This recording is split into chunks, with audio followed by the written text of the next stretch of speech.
Setiap orang tua pasti ingin melihat anaknya tumbuh menjadi pribadi yang cerdas dan mandiri. Anak-anak begitu cepat dalam belajar dan berkembang. Dan kecerdasan motorik juga kognitif adalah fondasi penting untuk mencapai hal tersebut. Kali ini mari kita bahas selengkapnya tentang bagaimana kita harus mendukung perkembangan anak secara optimal. Bersama saya, Dr. Nunki Andria, dokter spesialis anak, hanya di channel Kata Dokter.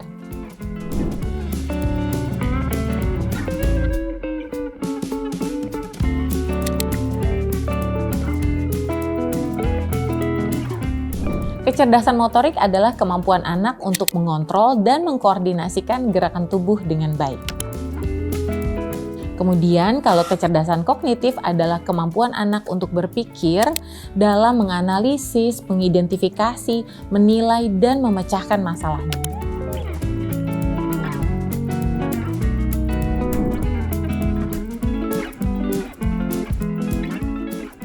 Yang mempengaruhi perkembangan motorik dan kognitif anak ada yang namanya faktor internal dari dalam diri si anak sendiri. Misalnya faktor secara genetik. Anak sudah membawa potensinya masing-masing. Kemudian ada juga faktor eksternal, yaitu lingkungan, pola asuh, stimulasi yang penuh dengan kasih sayang. Hal tersebut juga mempengaruhi bagaimana anak bisa mencapai perkembangannya yang lebih optimal. Anak yang distimulasi dengan yang tidak distimulasi, tentu saja kemampuannya akan berbeda. Faktor lainnya juga termasuk pemenuhan kesehatan anak. Anak diberikan nutrisi yang seimbang, kemudian dilengkapi imunisasinya agar terhindar dari penyakit, kemudian tinggal di lingkungan aman dan nyaman untuk dia bisa eksplor dan belajar dengan baik dari lingkungannya.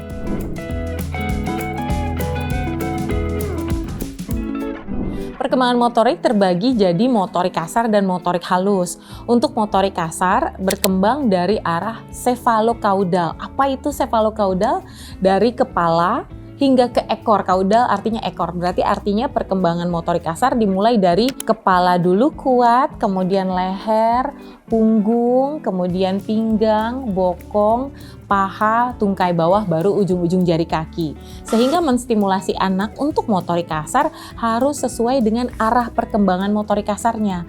Misalnya bayi yang baru lahir, kita tengkurapkan, dia udah mulai angkat kepala nih bayinya, 15 derajat, 30, 45 derajat, udah siap ya, udah makin tinggi, kemudian kita latihan tengkurap terus, dia akan bisa tengkurap mandiri. Setelah tengkurap, dia bisa kembali lagi terlentang, kita sebut dengan berguling.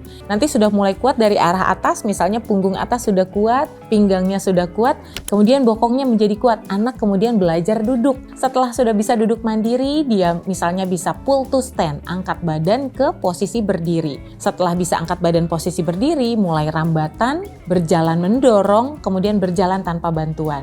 Sehingga menstimulasinya harus sesuai dengan arah perkembangan. Jangan anak yang belum bisa duduk sudah kita berdirikan untuk latihan berjalan. Itu untuk motorik kasar. Kemudian untuk perkembangan motorik halus itu berkembang dari proximodistal. Apa itu proximodistal? Dari arah tengah tubuh ke arah samping sampai dengan ujung ekstremitas atau ujung-ujung anggota gerak. Jadi anak yang sudah bisa misalnya menggerakkan bahunya, kita pancing dengan mainan yang menggantung agar dia menggerakkan bahunya untuk mencoba meraih mainan di atasnya atau di depannya.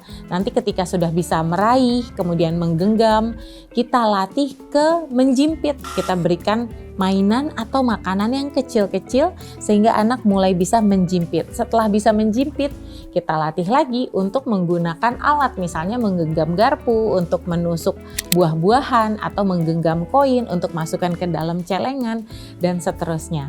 Tergantung juga tahapan perkembangan anak, disesuaikan dengan kemampuannya. Kalau baru bisa menggenggam, tentu saja tidak bisa dilatih menjimpit, sesuai dengan tahapan perkembangan motorik halusnya. Orang tua harus aktif menstimulasi. Jangan sampai sering nih ya ada kalimat, "Dok, anak saya mager, nggak mau tengkurap." Bukan anaknya yang mager, tapi anak butuh diarahkan supaya dia tahu caranya, dicontohkan terlebih dahulu agar anak terbiasa dan akhirnya bisa berkembang optimal sesuai dengan usianya. Jadi orang tua harus aktif untuk stimulasi anak dan jangan menunggu anak bisa dengan sendirinya.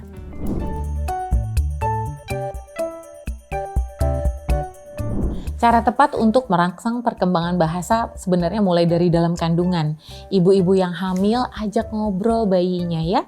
Untuk aktivitas yang sederhana aja, misalnya ibu lagi masak sambil ajak ngomong bayinya, ini mama lagi siapkan makan untuk makan malam mama dan papa. Kemudian jika lagi jalan kaki berolahraga di pagi hari juga bilang, ini kita lagi olahraga, mama lagi jalan-jalan supaya tetap sehat. Nah ketika bayinya lahir, walaupun perkembangan penglihatannya belum terlalu jelas, pendengarannya juga belum terlalu jelas, kita perlu langsung memberikan stimulasi, memberikan suara-suara untuk bayi. Misalnya dengan mengajak bicara, "Adek lagi apa?" Kemudian jika kita beraktivitas bersama bayi, misalnya kita memandikan bayi atau menyusui, kita juga bisa mendeskripsikan aktivitas itu kepada anak. Ini mama lagi memberikan sampo ke rambutnya adek supaya harum dan bersih. Nah, kemudian jika bayi mulai mengeluarkan suara, direspon. Jadi ada konsep bercakap-cakap untuk pertama kalinya. Bayi jadi tahu ketika dia mengeluarkan suara, mama papa akan membalasnya.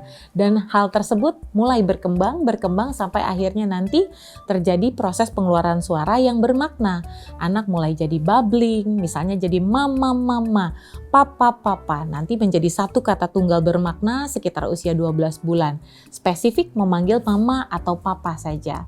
Kemudian jangan lupa mengenalkan objek di sekitar anak. Misalnya ada benda, ada gelas di atas meja. Pegang gelasnya, ini gelas. Atau dia sedang proses makan, kita bilang adek sedang makan. Bilangnya dengan cara yang jelas dan langsung saja, makan, bukan makan. Atau misalnya ini bola, bukan bola, karena anak belajar dari mencontoh lingkungannya. Kemudian jangan lupa juga untuk menghindari screen time. Jangan berikan tontonan baik dari HP, TV, ataupun media yang lain untuk anak kurang dari 2 tahun. Hindari juga penggunaan bilingual atau 2 bahasa pada anak-anak yang kecil dan belum bisa berkomunikasi, misalnya membuat kalimat pendek, mama mana misalnya. Jika sudah membuat kalimat pendek dengan 1 bahasa, maka boleh dilanjutkan dengan pengenalan bahasa lain sekitar usia 2 tahun. Untuk bayi yang belum bisa mengucapkan kata dengan benar, misalnya ada huruf yang hilang atau masih cadel, kita bantu dengan membenarkan. Misalnya dia bilang ikan lele menjadi ikan yeye, kita jangan ikut-ikut bilang, mama hari ini masak ikan yeye loh gitu. Tapi langsung bilang, oh kamu mau ikan lele gitu. Misalnya anak bilang dia, Ma mau ikan yeye, kita langsung bilang, oh maksudnya adik mau ikan lele, seperti itu. Jadi membantu anak langsung dikoreksi pada saat itu juga supaya anak belajar cara bicara yang benar. Untuk menstimulasi daya ingat dan kemampuan berpikir pada anak bisa dilakukan dengan berbagai macam cara. Contohnya misalnya kita membacakan buku, maka anak akan terbiasa dengan dibacakan suatu cerita yang ada jalan ceritanya nih. Cerita pembuka, isi, dan penutupnya. Dan kalau kita bacakan berulang-ulang, anak menjadi ingat setelah ini maka akan ada jalan cerita ini. Nah, itu juga bisa mengasah kemampuan berpikirnya. Bisa juga dengan bernyanyi. Misalnya suatu lagu yang kita nyanyikan terus-menerus, anak kemudian menjadi hafal dan ingat terhadap alur lagu tersebut. Kemudian bisa juga dilakukan dengan bermain game. Bermain game banyak hal ya, ada peraturan dalam game sehingga anak mengingat kalau main petak umpet misalnya, maka peraturannya adalah harus bersembunyi sampai ditemukan. Jadi kalau kita mulai memberikan instruksi, ayo kita main petak umpet, anak akan langsung membayangkan, oke, berarti cari tempat untuk bersembunyi, jangan sampai keluar dari tempat persembunyian, dan bagaimana cara untuk supaya memenangkan permainan tersebut. Kemudian bisa juga dengan berolahraga. Untuk misalnya saat kita berolahraga main bola, main badminton, main basket, dan lain sebagainya, anak akan ada berkompetisi, kemudian ada peraturan permainan, tidak boleh curang. Hal ini juga membantu melatih kemampuan berpikir anak dan daya ingatnya. Jangan lupa izinkan anak untuk bertanya supaya dia mengeksplor apa yang ingin dia ketahui dan kita siapkan jawaban yang baik agar anak juga bisa belajar dengan baik dari informasi yang kita berikan.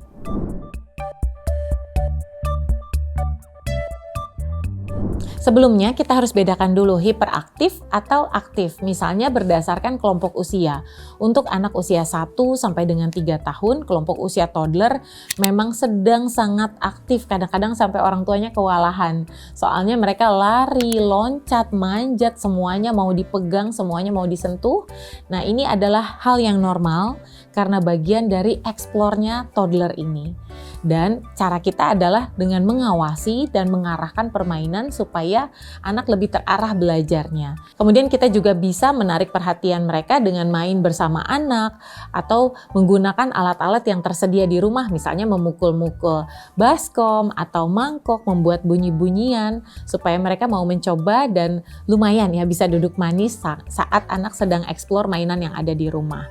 Tapi jika usianya 4 tahun ke atas dan masih belum bisa fokus, sulit dibilangin, cenderung mengganggu anak lain di sekitarnya, kemudian tidak mau antri, tangannya bergerak-gerak terus, berlebihan dalam lompat dan manjat, selalu bergerak seperti didorong motor, kemudian bicara berlebihan, tidak bisa duduk yang lama dan tenang, tidak bisa bermain dengan tenang, maka mungkin saja anak memang hiperaktif. Jika didapatkan tanda-tanda tersebut di atas, baiknya orang tua mulai berkonsultasi dengan dokter spesialis anak agar bisa mendapatkan pengarahan. Apakah anak sudah membutuhkan terapi untuk memperbaiki fokusnya dan dia bisa duduk tenang, belajar dengan baik dari lingkungannya. Kecerdasan motorik dan kognitif itu saling berkaitan dan sangat penting untuk tumbuh kembang anak. Dengan memberikan stimulasi yang tepat, kita bisa membantu anak mencapai potensi terbaiknya. Kita bisa menciptakan lingkungan belajar yang menyenangkan untuk anak. Jangan lupa untuk subscribe, berikan like dan komentar di channel Kata Dokter. Kamu berhak sehat, jangan sampai sakit berlanjut. Saya Dr. Nunki Andria, kita bertemu lagi besok. Bye-bye.